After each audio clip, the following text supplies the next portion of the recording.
In today's video, we are recapping the Made by Google event. Let's get right into it.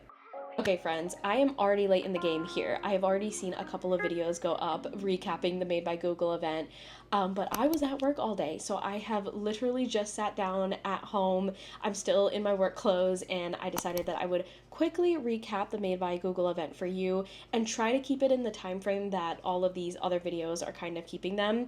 They're like in the 7-minute to 11-minute range, so let's see if we can get through this recap in just 10 minutes. There was a lot, so I will try my best, and I'm going to keep it just strictly to the Made by Google event and the things talked about in the Made by Google event. Nothing else, because they didn't talk about every single feature in detail of all of the devices that they are releasing this year.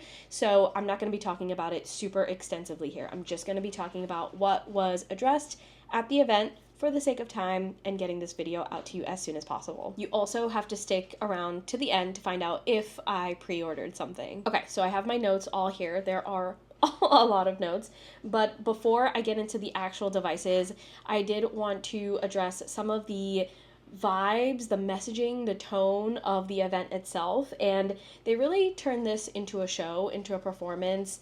There were a lot of celebrity guests, and they kind of structured all of the things that they wanted to announce around different celebrity appearances, which was really cool and interesting. I think there's a visibility aspect here. Like, they want to bring more visibility to the Google Pixel lineup, and we tend to look at phones these days, smartphones these days, as being very limited, and there's only like one selection that you can go with. But in reality, like, there are other phones out there doing amazing things and sometimes better than what we think is the standard. So I think they were trying to bring visibility into that.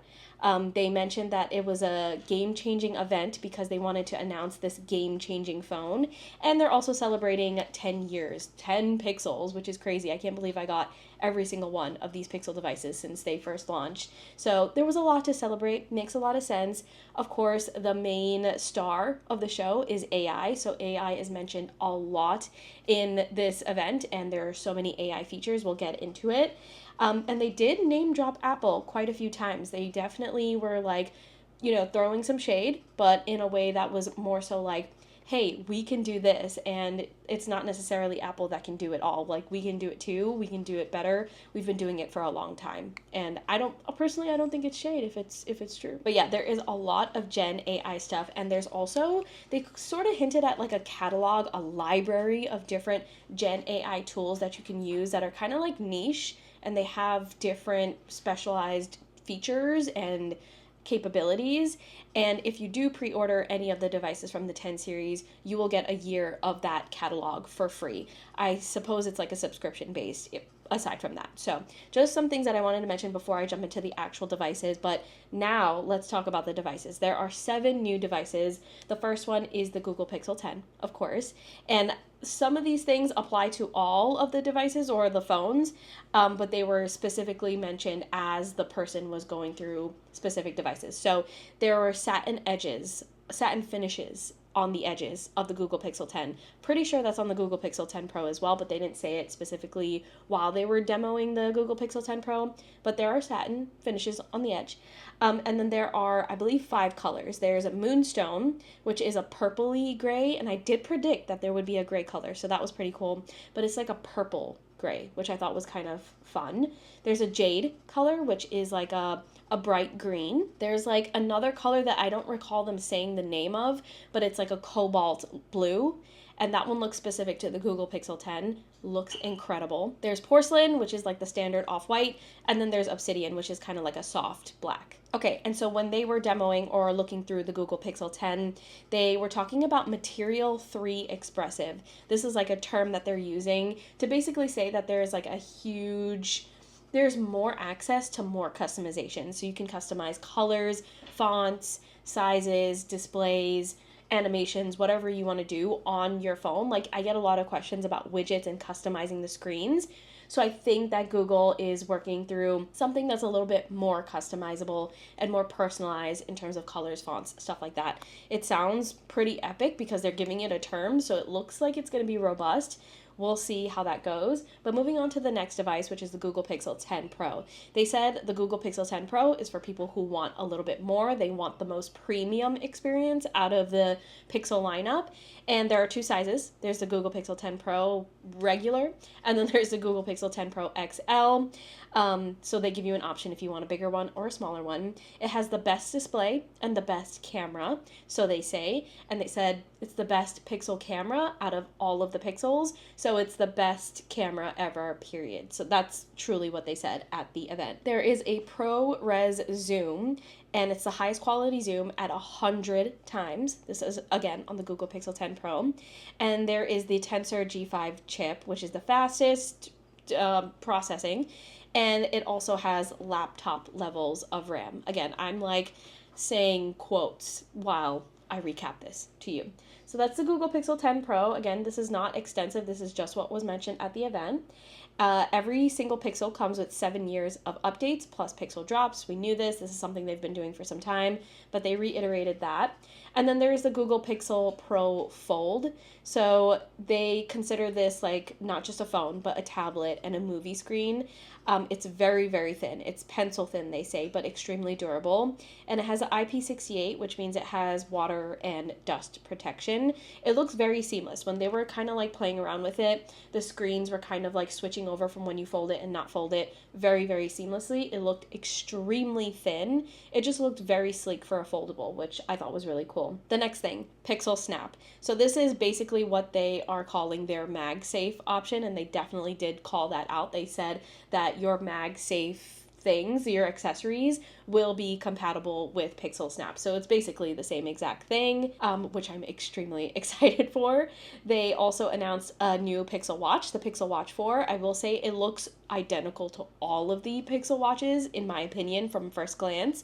But they did say, and we know that we have issues with the Pixel Watch battery here, but they said 15 minutes of charging the Google Pixel Watch 4 will equate to 15 hours of battery life.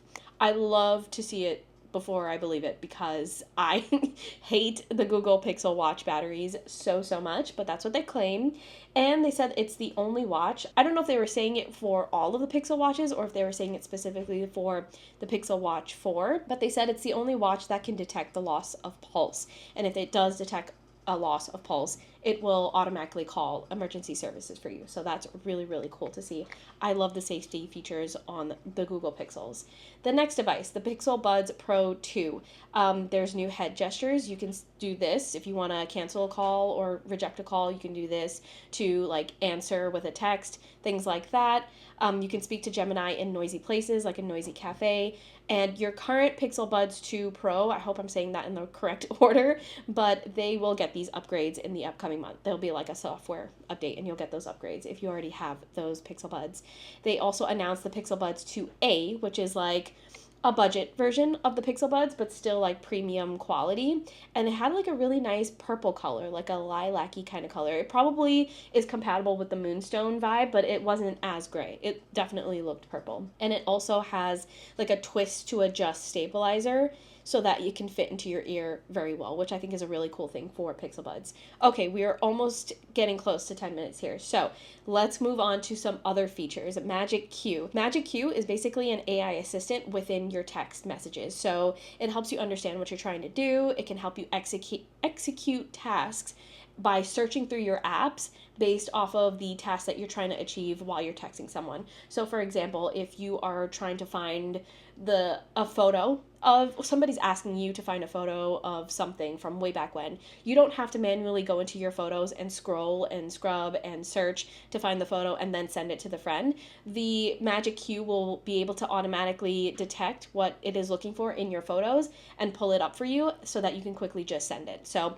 that's just one example that they showed of many examples. Really, really cool stuff that it can pull and search and find information from other apps and then send it through to your text messages. By the way, this is 100% solely on your device, so it's safe. basically it's safe. It's not going to be pulling information and then pulling information from the internet or pushing it out, things like that. I know there are concerns with AI and stuff like that, so just want to throw that out there. Photo features, AI editing. You can use the AI to do actual edits as opposed to not like major super AI forward kind of edits. So for example, we see a lot of AI photos and it's so obvious that it's AI, but in this particular example, you can change the lighting, you can change the formatting, you can change the angle. So it's like actual fine-tuning type of edits that you can do, but at the ease of asking AI to do it for you, which I think is really cool because I don't like to do the crazy AI stuff. But if I need a photo that needs to be brightened up really quickly and I don't have time to like go in and manually do it and scrub and change the brightness, I can rely on this. Camera coach. So it literally has a coach in the camera app to help you take the perfect picture. I think this is going to be incredibly helpful if you have someone that is trying to take a picture of you and you know that that person doesn't know how to take pictures really well. The coach will guide that person into taking the perfect picture for you. And that was actually mentioned at the event, so I'm glad that that was called out because that is reality. They also mentioned that the Google Pixel 10 Pro is the only camera that can do 50 megapixel in portrait mode, so super crisp and high quality photos being taken in portrait mode. There's also True Tone and being able to take photos in the dark. These are all not super new things. Moving on to translate. You can have a full conversation using your Pixel phone on the device, so your conversation is private, but it will translate in real time if you're having a conversation with someone who's speaking a different language. They did a demo of this. I highly recommend you go and check it out because the live demo was insane, super cool and impressive, and it basically just does all the work for you. You speak and it will translate in real time into whatever language that you're trying to translate into, and it also picks up your, I would say, your tone and your energy and your, I guess, your emotion in the way that you're speaking, because when they were doing the demo, they were very excited and you can hear the excitement in the translation as well. So that was one of the most impressive demos that I saw for the entire event. Okay, the last thing that I'll mention is that they ended the event off by talking about some things that are really specific to Fitbit on the Google Pixel Watch 4. So they're doing a lot of improvements with the Fitbit. I think they're completely revamping the Fitbit database and the way that it looks, the app itself, and all of those things. So there's going to be a Fitbit morning brief on your watch so that it will tell you a lot of things that are very similar to the Oura Ring, like readiness score, what you can do for the day, what you're up for, your sleep, blah, blah. Just a very robust roundup of what you can expect and what you should work on in terms of your health for that particular day. There is a very high accuracy on their heart rate tracker. They said it's the same as a chest strap. Don't know what that is. The Fitbit app will have a lot more workouts coming very soon in collaboration with Peloton. You can also create routines in Fitbit for you based on your activity. So Fitbit will actually learn your activity and what you tend to do and your routines, and then curate your, I guess your wellness routine based off of that. So it's giving you like some personalized tips and routines and actionable items there. It also has accurate map tracking. So if you're like running or if you're hiking and you want to like track where you're going, that's also really cool. I personally like to see that. There is satellite connectivity even when you're off the grid. So if you get lost, you'll still be connected on your watch. And I think that's incredibly helpful. Again, I am so impressed by the safety features every single time I hear a new safety feature. There's also a raise wrist to speak to Gemini coming, so you don't need to say, okay, blah, blah, blah. You don't have to press a button on your watch. You can just lift it up and then you can immediately start talking to Gemini, which I think is really cool and convenient. And then the last thing, the very last thing that they ended things off with was Stephen Curry, which I thought was really funny that they ended it off with him. But he is basically the Fitbit's performance advisor, or he's a performance advisor in the Fitbit app. And I think it's all connected.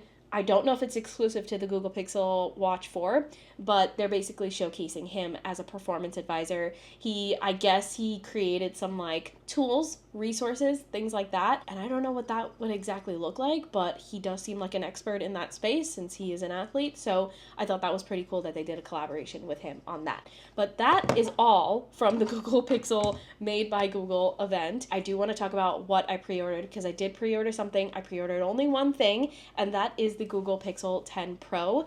I got it in the standard size, so not the XL, and I also got it in the color Jade. Of course, I'm going to be doing unboxings. I'll do first impressions. I'll do all of the videos that I always do every single year when I do these things. I would love to know what you think about anything that I mentioned in today's video in the recap. I hope it was helpful. I hope I didn't go too fast. I hope you were able to follow along. If you end up pre-ordering anything, definitely let me know in the comments as well. But thank you so much for watching, and I will talk to you in the next video.